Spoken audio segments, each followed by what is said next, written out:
თბილისის ტექნოლოგიურ პარკში ინტერნეტ მართლობის ფორუმი გაიხსნა. რეგიონების ინტერნეტიზაცია, საავტორო უფლებები, პერსონალური მონაცემების ონლაინ დაცვა და სხვა მნიშვნელოვანი საკითხები მთელი დღის განმავლობაში 8 სესიაზე განიხილება. მოსამზადებელ სამუშაოში 30-მდე ორგანიზაციის 200-ზე მეტი მონაწილეა ჩართული. მათ შორის სამთავრობო, არასამთავრობო და საერთაშორისო ორგანიზაციების წარმომადგენლები. ფორუმი ეკონომიკის მინისტრის მოადგილემ და კომუნიკაციების ეროვნული კომისიის თავმჯდომარემ გახსნეს.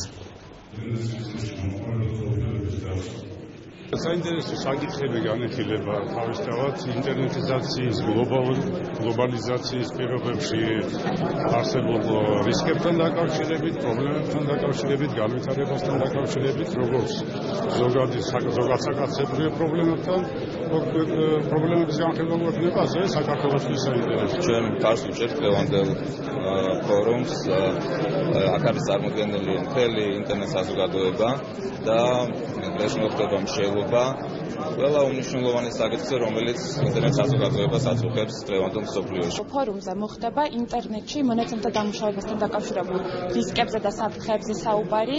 ჩვენ გვეყოლებიან უცხოელი კოლეგებიც, რომლებიც თავიანთ ხედვას წარმოადგენენ ამ საკითხთან დაკავშირებით და განვიხილავთ, თუ როგორ შეიძლება უკეთ დავიცვათ ჩვენი პერსონალური მონაცემები ინტერნეტში და რა ზომები უნდა მივიღოთ იმისთვის, რომ ჩვენი პირადი ცხოვრება და მაქსიმალურად იყოს დაცული.